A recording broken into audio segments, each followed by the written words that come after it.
Hello and welcome, everyone. Welcome to another episode of our weekly DungeonFog community stream. And I'm really excited for today's stream because today we are not only going to showcase some of the features that are currently on the test service and that will be available to you soon, but we're also talking about all the new features that we're going to implement within the upcoming month this year. So we're talking a little bit roadmap. Um, and as always, if you have any questions, post question in front of it and just post it in the chat, and I will do my best to find your questions and answer them.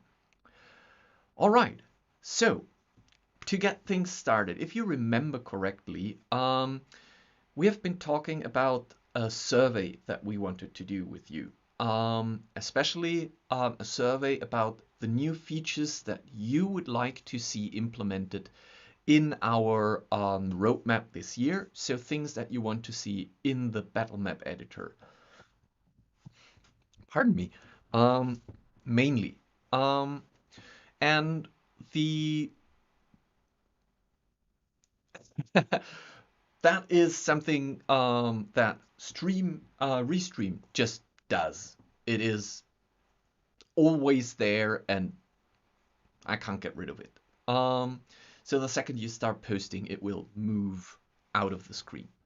Um, so first of all, we're talking roadmap and features, and then in the second part, we're going to look at some of the new tools, especially one new tool that is coming, and then we will just chat a little bit and I will answer questions. So, roadmap. Um, we have several things planned this year, but there are some things where we don't really know how to prioritize them. And that means that is the perfect situation to ask for a survey and to ask you as our community, what would you like to see? So we have set up this survey, and it doesn't really help if I click on it, if I don't change the screen share. There you go. So this is our roadmap survey. It's not a big one. There are a few elemental questions that we're asking, and if you participate, this will help us a lot because this will help us to understand what we should tackle first. So if you look at the roadmap, we have things in the first quarter that are already set. So in this first quarter 2021, we are going to tackle those things. But regarding the rest of the year, we would like to know, what do you want to have next in terms of being developed? Hi Guacamole. Um, the There are three things, as you can see here in the upcoming. It's campaign UI rework, new tools, walls and path, and new tools, room rework. So I have explained a little bit what this means, and there are the following questions. Please tackle this first, which indicates that this is what you want to see first implemented, which is campaign UI rework, which means that we are reworking the whole user interface for the campaigns tool and the GM view, so it is less click hungry and easier to use. If that is something that you really want to see, then rate this as please start with this. B, the walls tool. This is something that has been heavily requested, so I'm wondering if this might be in the top priority. Add a tool to draw walls and paths so we can create railway tracks, single walls, or fences. Let me know if that is something that you want us to tackle first in this order. The room rework means you want us to start with the rework of the rooms tools so we can easily draw circular rooms, freehand draw caves, and do more stuff with rooms. And D is also important. If you think that we should not start with any of those things, but we should just improve stability and performance and focus on bug fixes, and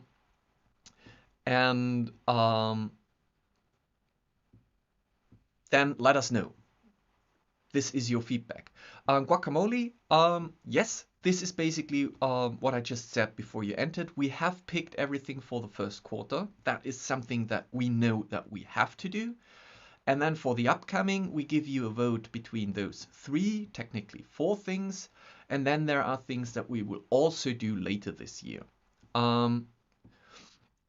To be honest, that is something that I did, and I've been speaking about that in the past community stream.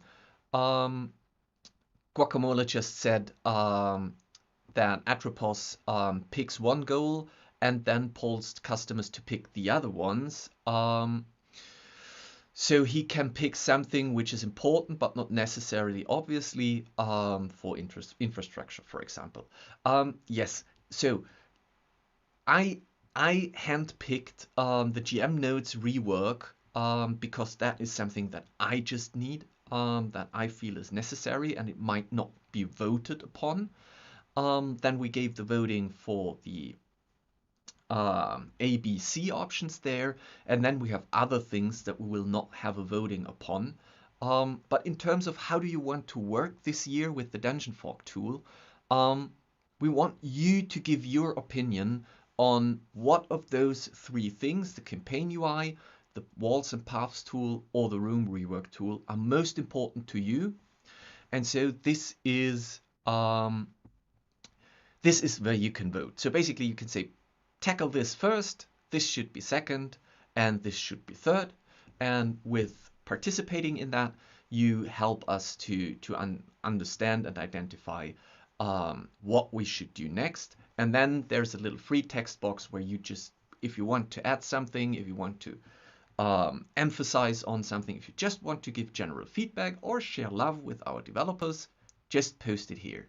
The whole thing is going to be available on our Discord server, and it will be posted soon, maybe while I'm streaming, maybe afterwards. You will find it on our Discord server.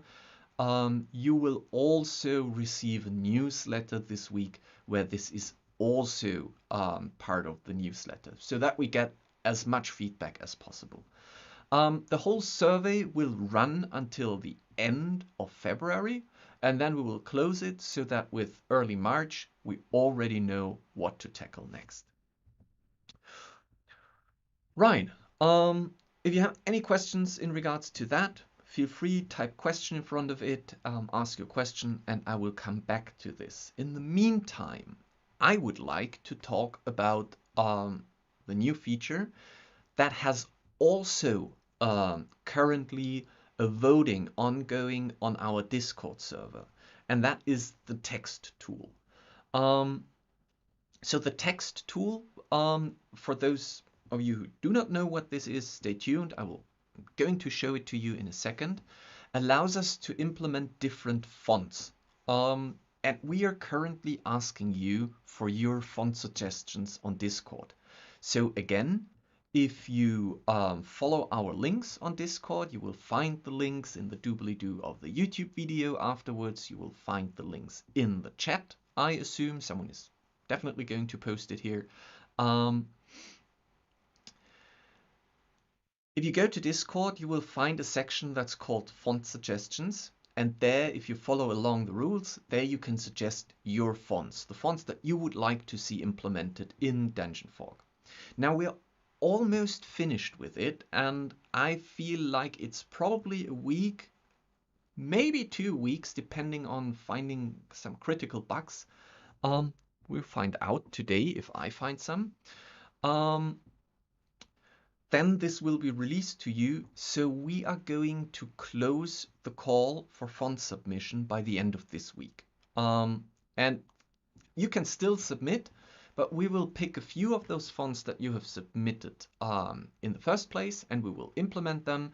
And if you continue suggesting fonts, we will just, with every patch and every release, we will put more fonts into there. But how does the text tool look? Well, let's have a look, because I have already been playing around with it. And there's something else that I'm very proud of that's going to be released soon. Here you go.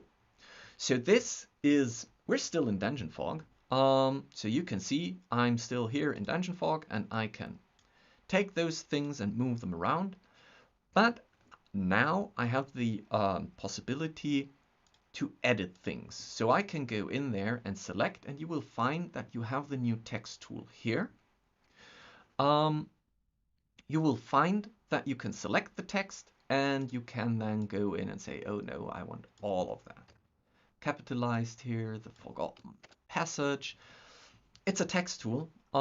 It's also a multi-line text tool, which means you could add more. And we have a lot of settings for those. So if we just look at the settings, you can adjust the color. So I can go in and say, okay, let's change that color to something extreme. You can change the color. You can change the alignment of the text tool. You can, and that is what we are asking, you can pick fonts. And the reason why we're not implementing the whole font library that Google Fonts offers is because this list would be just unusable. So we first want to implement a few fonts, and then we will think about a way to make this font library more extensive for you. But we already have a few different fonts here.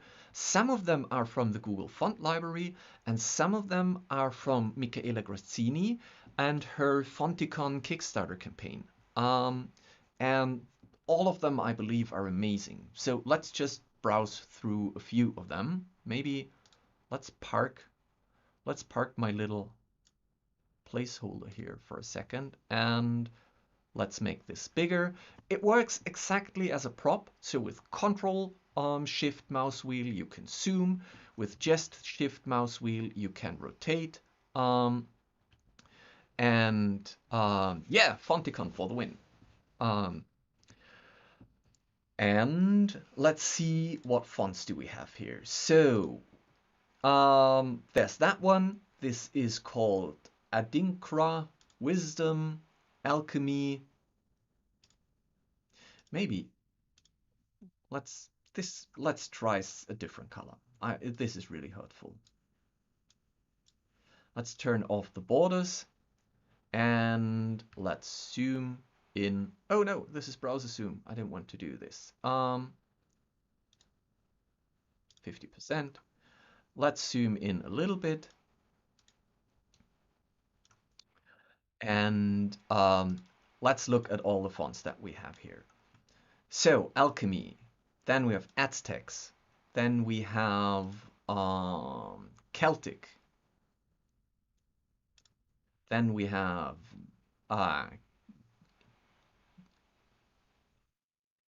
Japanese Cayman, Lovecraftian, Slavian, Viking, I like the Viking one, Parisien, so a little bit more handwriting, a very regular Roboto, graffiti, which I like a lot, Hobbiton, Chinsel, I like that one as well. That is also one I like, and Orbitron. And those are just the ones that we have implemented now on the test server. You are going to help us find the fonts that you need, because don't forget, DungeonFog is not only offering fantasy maps, but it's also offering Victorian horror, sci-fi, cyberpunk, modern, post-apocalypse, Far East. So there are a lot of different settings, and we are keen to have as many fonts as possible in there so that you can have them at your hand when you want to add them. So here you can see that we have already, let's go back to, what was it, Lovecraftian, I believe. Let's make it a little bit smaller again, and let's bring that one back at here. smaller, recolor, darker, darker, and add a border. So let's go through the rest of the features here quickly. As you can see, you can adjust the font size, you can edit, you can rotate, you can add a border with a border color. We've already been talking about a border thickness, but that is not going to be in the first release. That is something that we can add later. You could mirror the whole thing. You can set it above walls, or you can say it should also drop shadows, so you can add a drop shadow. Again, thinking about drop shadow distance and stuff like that is something that we can then later add. Now, weird things are need key, concealed, trapped. Actually, those aren't really things that you would assume existing on a label tool.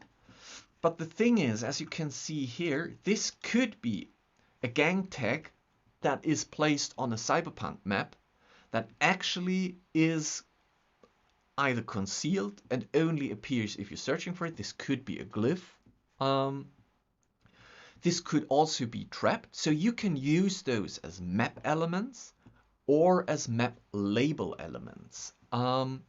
And we are going, it's not implemented yet, that this is something that we are currently working on, but you will be able to differentiate between those two things so that it is easier for you on export to decide whether or not those information should be exported. So you can say, this is part of the map elements, decorational elements, and you don't want to export the decorational elements, or this is part of the map itself. Then it becomes a prop, and then it might make sense to have the need key, concealed, trapped things available. The way you can use this is also going to affect how the GM notes, which we are going to tackle soon, are being updated, and other stuff. Did I miss something? Yes, I'm not sure. So this is the part where I break things. Hi, Damien. The tokens. First of all, rooms. Okay, wait. Let's start with tokens because I've placed one. Let's pick something like a zombie for that one. So this is, I know that Andy just recently said that this part is a little bit broken on the test server at the moment. But let's make this a big zombie and let's name it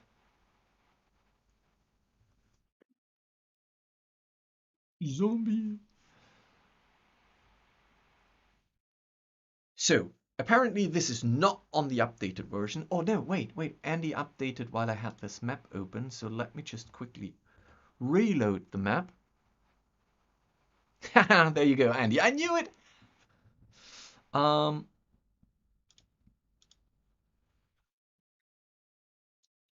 So there you go. Now your labels, now your tokens also have those labels. So I could go and say 70. That's a lot. 40. And it should be, what's a good one for zombies? Graffiti. Zombie. So you can now add those labels. Oh yeah, the tomb map. I will talk about that in a minute. Let me just finish the showcase here. So you can now label label or add those fonts to your tokens and to your map labels as well, like to your room labels. So if that room, if I ever going to get it, there you go. If I give that a room number, apparently not yet, but eventually you will be able to. Did I miss something? No. Yeah, there you go. Andy is already saying room number editing is not implemented yet, but this will come as well. So this is what we're currently working on. Um, and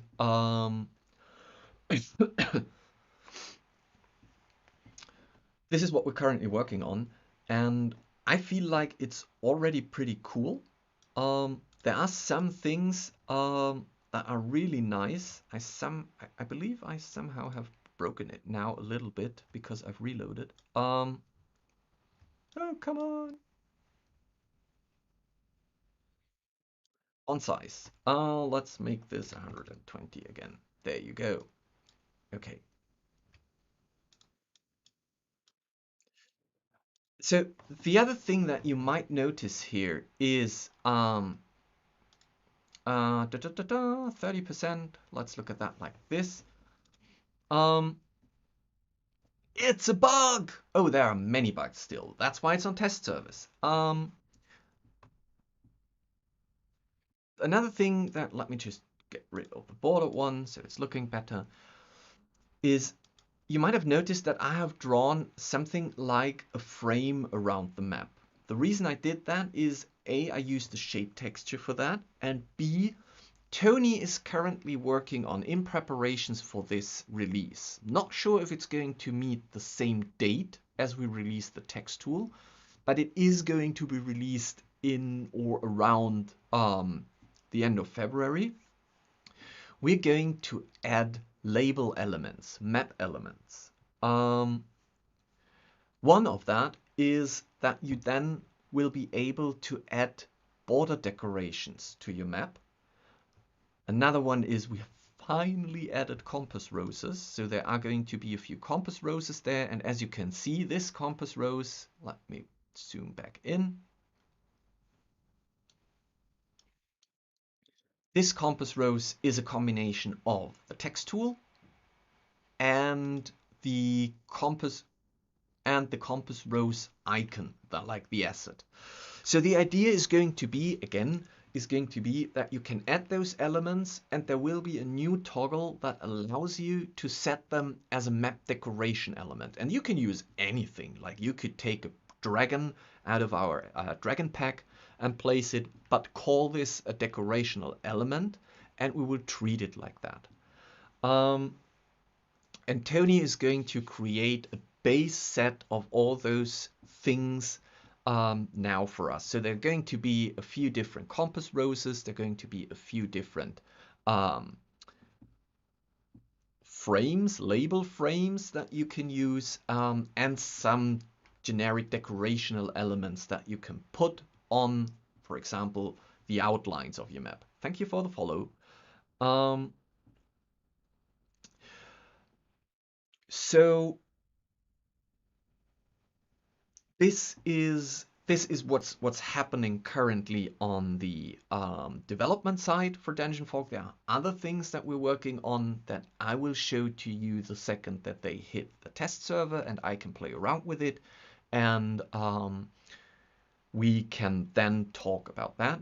Regarding the text tool, again, I believe it might still take this week to finish things and brush things up. So don't expect a release. It's going to be a positive surprise if the release is going to be next Monday, but rather expect it to be in about 10 days, 11 days, so around Monday in a week. Yeah, and that's where we are in terms of ongoing development.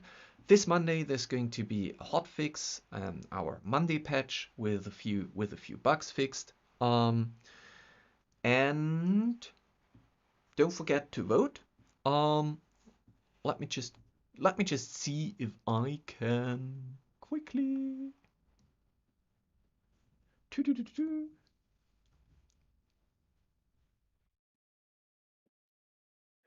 I'm going to share the link with you now so you can start voting while we're watching.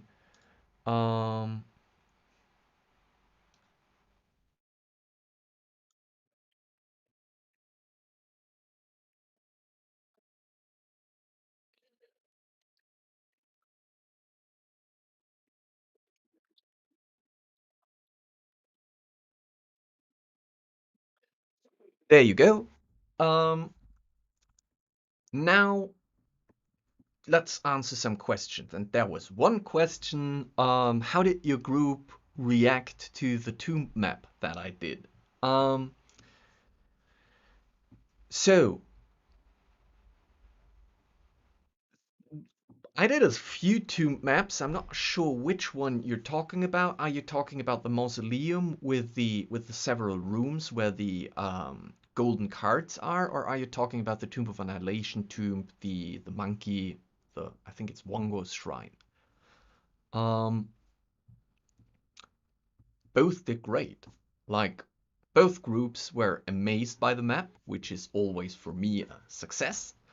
Um, and both solved the riddles and worked it out. So I'm pretty happy with that. Um, I think depending on what map you're talking about, I might be going into more details on this Thursday stream. Um, because we're going to look at the maps and the final changes I did before I'm going to make it public. Um, yeah, that's it. Are there any questions from your side? Because if there are no questions, then I believe we are finished for today. There isn't much more to show. Um, and the rest will be presented to you next week. So either please don't forget to join me on the map making stream on Thursday. Um, I know that you want to know, but which tomb map? Was it the Wongo's Shrine or was it the mausoleum? Then I will talk a little bit about that. Um, yeah. So don't forget to check out Welcome to the Madness on Thursday. Otherwise, the next community stream will be on in a week, Tuesday in a week. And then we will be talking about other things that are coming, and we will be also probably throwing a look at the upcoming map prop pack that's going to out. Oh, right. So you're talking about the mausoleum with the several statues and the cards. Um, this would be a good point to ask Unlumo to leave the stream because he's going to encounter that map. Maybe or maybe not. Um, but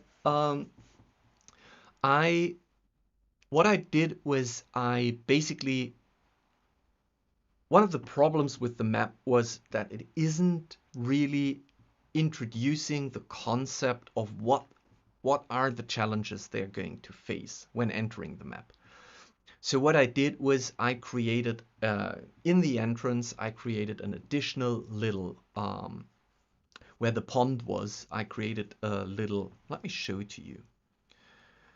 Because why not?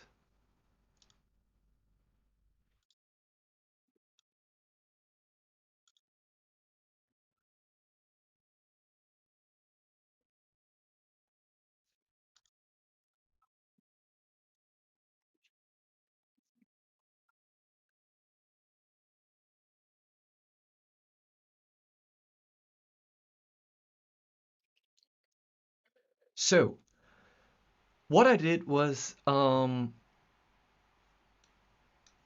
I created this little area here. Thank you for the follow. Um,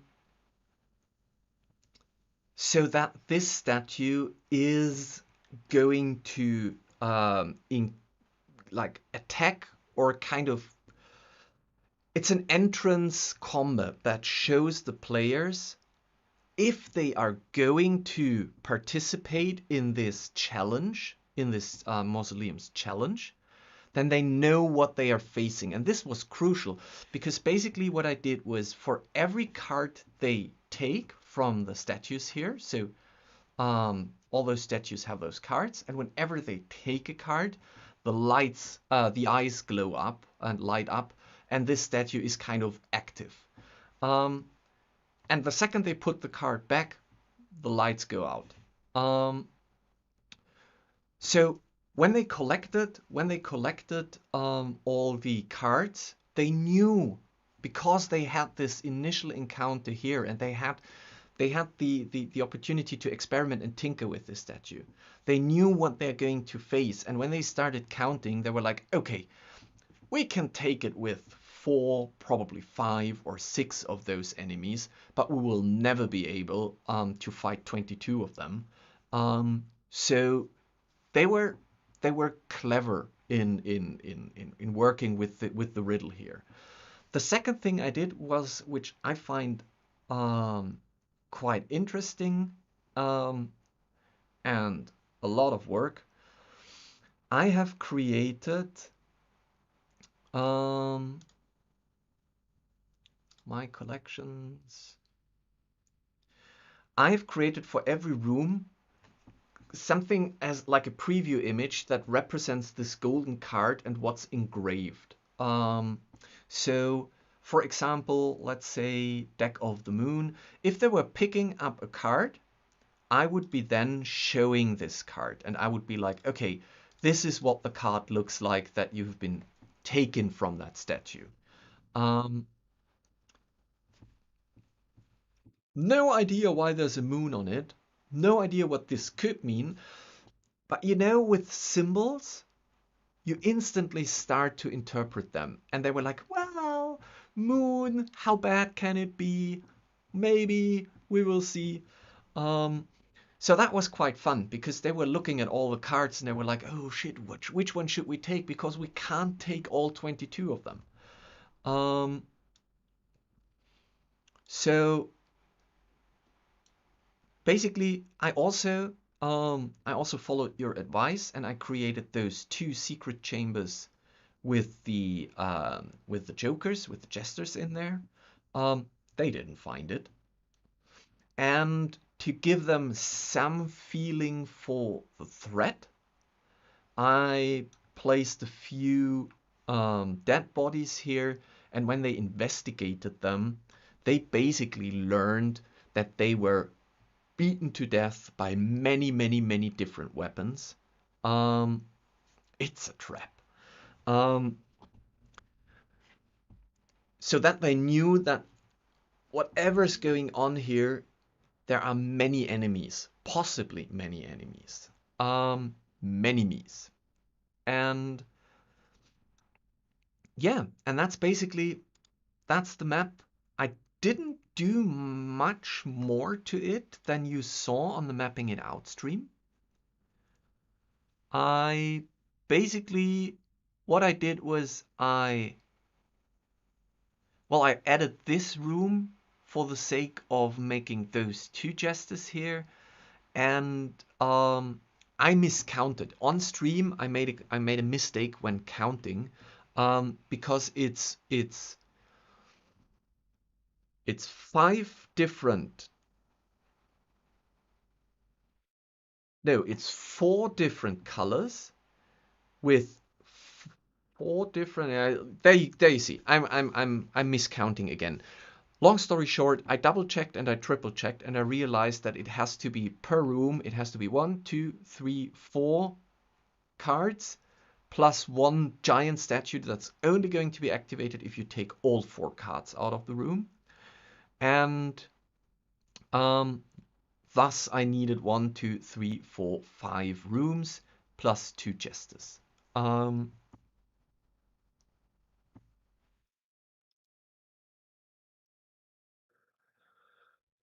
So SQT TV says, yes, you like this kind of foreshadowing, and me too, because they need to learn. This can result in such a deadly encounter that I needed to make sure that they understand what they're facing in here, what they're up against here.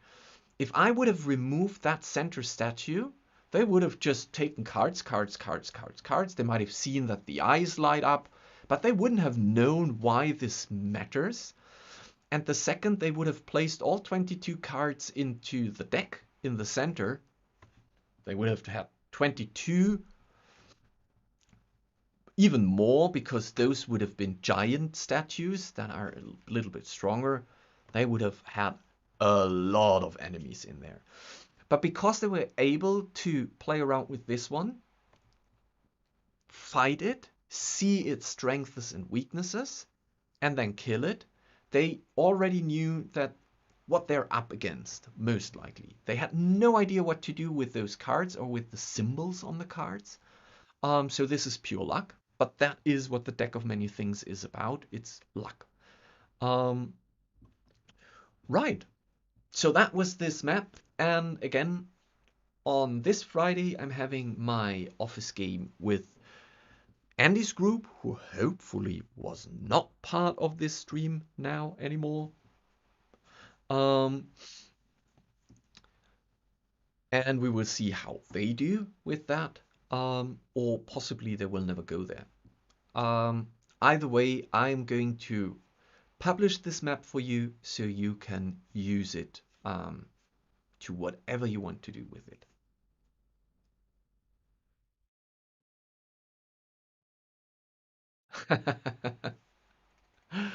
Right, guys.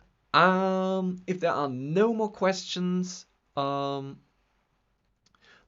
I say thank you everyone for your attention, and hopefully see you this Thursday when I'm going to build a very interesting encounter map for a situation where you have to decide where the party has to decide which of two kind of armies they are going to assist. So they're going to face a situation where Fraction A is fighting Fraction B, and they are unfortunately Fraction C, and they have to pick a side.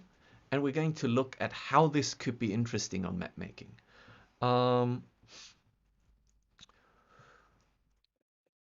Question: Mac? Answer: mid-March. Yes, Mac version is already being tested and in development. So with our next day's release in mid-March, you will have not only the Mac version, the Linux version, and the new performant Windows version, but you will have all three of them. I kind of lost my thought here. And we're going to talk a lot more about Deus in our mapping it out by the end of February, because then I will be able to showcase where we are and make a more precise estimate on when it's going to be released. So thank you everyone. Now we're really done. Have a good one, have a good day, have a good evening, and as always, happy map making. Bye.